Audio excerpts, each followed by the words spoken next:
আসসালামু আলাইকুম এভরিওয়ান, রুমি রেসিপিতে আপনাকে স্বাগতম। তো আজকে আপনাদের দেখাবো যে কলার মোচা কিভাবে রান্না করতে হয়।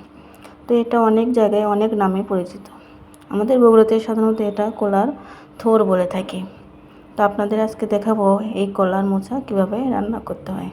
এটা প্রথমে আমি সুন্দর করে বেছে একদম ধুয়ে নিয়েছি, তারপর ছোটো ছোটো করে কুচি করে নিয়ে এখন কড়াইতে পানি দিয়ে তার ভিতরে একটু হলুদ একটু লবণ দিয়ে সিদ্ধ করে নিয়েছি। তবে এটা 80% মতন সিদ্ধ করে নেব। সিদ্ধ যখন হয়ে যাবে তখন এটা সুন্দর করে সেঁকে নেব।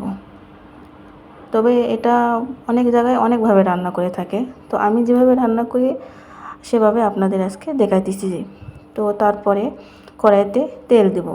তেলের ভিতর 3-4টা পেঁয়াজ, তার ভিতর পরিমাণ মতো কাঁচামরিচ দেব, দিয়ে তার ভিতর একটু জিরা ফোড়ন দিয়ে দেব।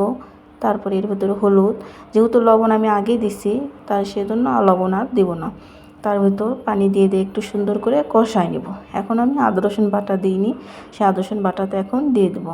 আদা রসুন বাটা দিয়ে এটা সুন্দর করে কষাই নেব, একদম সুন্দর করে কষাই নেব। যখন তেলটা দেখবেন এখন উপরে উঠে আসছে তখন এর মাঝে আমি 2 মুঠ মসুরের ডাল একদম সুন্দর করে ধুয়ে ভিজে রেখে দিয়েছিলাম। এটা অবশ্যই একটু ভিজে রাখবেন, ভিজে রাখলে এটা সিদ্ধ করতে বেশি সময় লাগবে না। তো যখন ভিজে রাখা যখন এরকম দেখবেন যে তেলটা উপরে উঠে আসছে, তার ভিতরে 2 মুঠ মসুরির ডাল আপনি মসুর ডালটা দিয়ে সুন্দর করে কষায় নিয়ে তার ভিতরে একটু পানি দিয়ে দেবেন।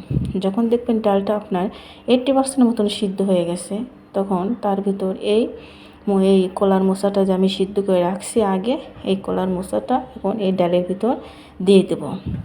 এই কলার মোচাটা অনেকজন অনেকভাবে রান্না করে, আমি সাধারণত যেভাবে রান্না করি ওইটাই আপনাদের মাঝে শেয়ার করলাম। আমি কারো রেসিপি দেখে আপনাদের মাঝে শেয়ার করি না, এটা আমার পার্সোনালভাবে শেয়ার করা আমি যেভাবে রান্না করি। তো যাই হোক, তারপরে এর ভিতর কলার মোচাটা দিয়ে সুন্দর করে এখন এই ডাল মশলা সব একসাথে একদম মিক্স করে নেব। সুন্দর করে যখন লাড়া দিয়ে একদম মিক্স হয়ে যাবে তখন এটা সুন্দর করে ঢাকনা দিয়ে রাখবো।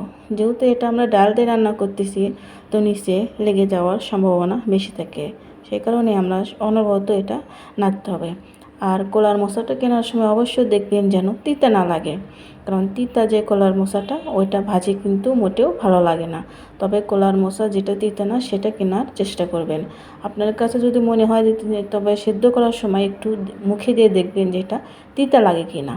তারপর এটা ঢেকে রাখলাম, আমি 80% সিদ্ধ করছি এই কারণে এখন যে ঢেকে রাখলাম, এই কারণে এখন সুন্দর করে ভাজবো, তখন এটা একদম 100% সিদ্ধ হয়ে যাবে। এখন এটা অনবরত নাড়তে হবে, নেড়ে নেড়ে একদম কালো কালো করতে হবে। এটা ভাজি যে কী মজা, যে একবার খাইছে সে জানে। তবে একবার হলো এটা রান্না করে দেখবেন, আশা করি কেউ নিরাশ হবেন না।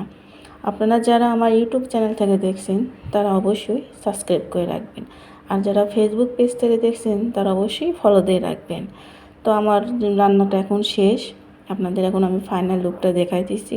একবার অবশ্যই রান্না করে খেয়ে দেখবেন, আশা করি নিরাশ হবেন না। তো আমার কথার মাঝে অনেক ভুল ত্রুটি হয়ে থাকতে পারে, তো আশা করি ক্ষমার দৃষ্টিতে দেখবেন। এই যে আমার ফাইনাল লুক, আশা করি অবশ্যই একবার রান্না করবেন।